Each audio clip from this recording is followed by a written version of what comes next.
Um, Mostly, I think it's going very well. There's a couple things that I want to mention at the very, very beginning. One of the things that I want to make sure you listen for is you might have heard me talk about this with the person before you about balance. Do you know what that means, balance? So when we have more than one thing to do, we have our right hand, we have our left hand. Trying to figure out what do we want to hear most, like maybe a little more sound in one thing. At the very beginning, it seems pretty clear to me that the thing we mostly want to hear is the right hand, right? Because the left hand, you know, Beethoven was a genius, but no one would say, wow, that's incredible. Who could write music like that? Anyway, but this, that's the interesting part. So, can we...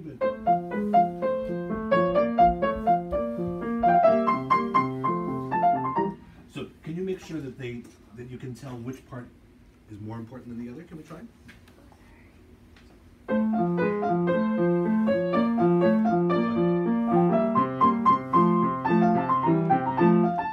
That's pretty good. Right around there, this got a little... So can we stay light there? Maybe I'll suggest this. Why don't you think about the left hand as being pianissimo and the right hand as being mezzo piano. Can we try that? That's pretty good. Can we try it one more time?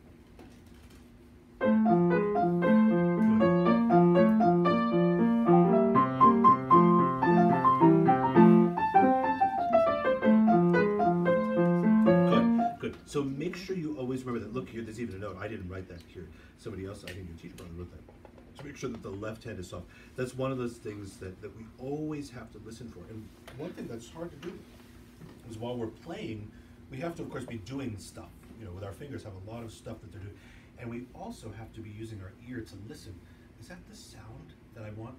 So that we can notice, and you can be actually like your own teacher at that moment. Because when you're on the stage and you're performing, your teacher can't tell you, your left hand is too loud, right? That would be embarrassing, wouldn't it, from the audience to say, you know. So if you can do that. Now, by the way, it might be that on another piano, like maybe your piano at home or somewhere else, maybe that part is naturally softer than that, but every piano is a little different, so we have to use our ear to adjust. Okay, good. A couple of things I wanted to mention. I think you can get a little bit slower here. Dum, bum, dim, bum, ta. This is a very big, grand climb up the mountain. So, can we get a little slower towards the end? Can we try from there?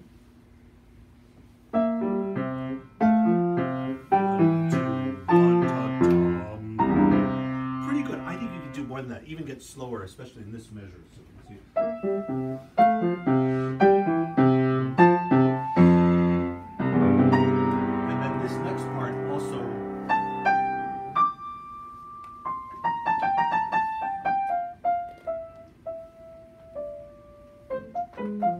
That's another place where you can be a little bit, so you can, I don't have to play it the same way, I can do it differently if you like. But you can get a little bit slower there. Do you know what these words mean? That's, so by the way, you know, the composer, I was about to say, the composer gives us a certain number of instructions that he wants us to know. So when he writes things like piano or allegro or staccato, we want to make sure we know what those things mean. You probably know what all those things mean. This is less common, and actually, it's okay if you don't know the answer, but I wonder, do you even know what language that is? Ad libitum? It's not English. And it's also not Italian, like most things in music are written in Italian. That's actually Latin. So you can go to your teacher at school at Cab and say, hey, I know some Latin. Ad libitum. They're like, wow, you're a genius, you know Latin? So anyway, at least you know 2 words in Latin. It means, what it means is like, however you want to play it. Like, it's kind of like liberty. You can do it like, you know, liberty means like, you know, you can do what you want. So that you can be a little more free about how you play it. Okay, let's do one more time from here. 1, 2,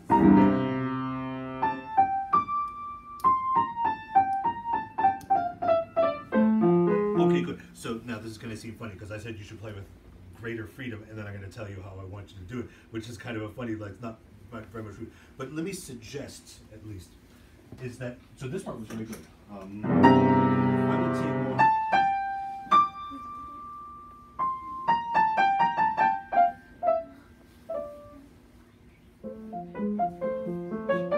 So what do I do? I took more time on that high note, then I got a little faster.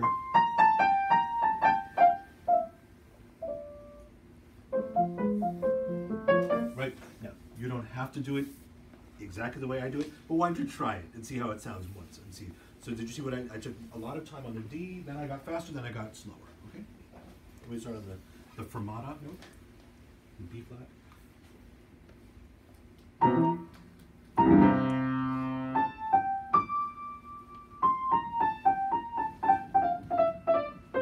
Okay, good. So in fact, what I'm going to do is I'm going to write a few things in. And by the way, I'm writing them in pencil. You can erase them later if you don't want to do it. But it's just, I would say ta da da dee, ta da da da dee da. So I would gradually get faster. That's why I would da-dum ba-dum ba-dum and gradually slower. Don't have to do it exactly that way. But the point is that it should sound like you're not counting. The rest of the piece, great if you want to count. But during this part where it says ad libitum, which means like with a lot of freedom, the way you want. Sometimes people shorten that. They'll say ad lib. Ad lib is kind of like, I didn't know what I was supposed to do, so I just ad libbed that. Like I just made it up. That's how people sometimes will say that. Okay. Okay. Now, sometimes when a composer writes the same thing twice, it's helpful to do something a little different. It's the same thing twice, right?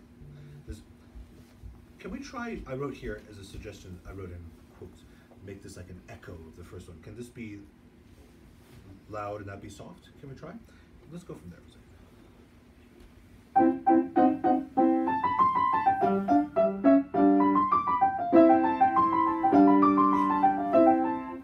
Well, oh yeah, oh, I was just going to say, it was pretty good. So let's say this is forte and this is piano.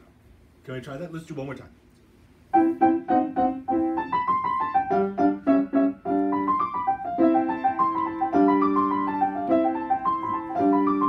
I couldn't tell the difference. Let's try. Can we try? Just start right there. Play 2 loud measures and 2 soft measures.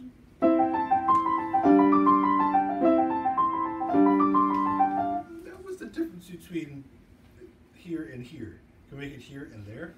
Bigger difference? It was sort of different, more different.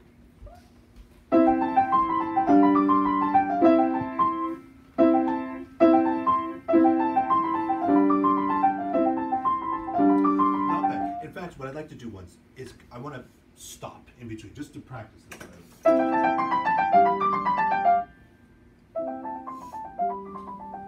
Can we try it that way so you pretend there's a rest, so you can get ready for a new sound? Let's try that way one time, just to practice. But I didn't hear the difference. So the reason we're taking the time, and by the way, when you're really playing this piece, you shouldn't take an extra beat. I just want to do it to practice making a change in dynamic. Let's do one time. So notice what I'm doing. I'm playing loud.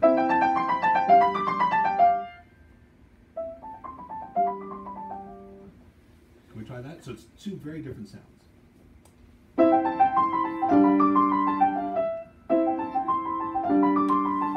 Okay, not bad. I also think it's useful for you to practice being able to,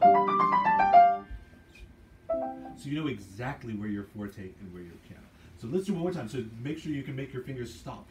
It's okay. It's like if you're riding your bike, you know how to ride a bike? Yeah. So it's important to have good brakes on the bike, right? Otherwise you're going to run to the okay? And then we're going to stop on the F, then we're going to play something. One more time.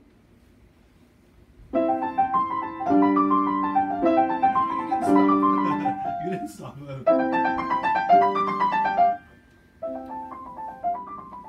Can we try one time, see if you can do it? And then. Okay, good. Now, let me just, again, really emphasize, this is just as a practicing thing. When you really perform the piece, you can't stop there. But I want to make sure that you know exactly the moment when you go from loud to soft. So I'm going to play it one time, you're going to have to practice it at home. Right, so I think that's nice. It doesn't have to be as much of a difference as that, but if you do the same thing, it's a little boring. So I think it's nice to have that variety of the piece, okay? Okay, good.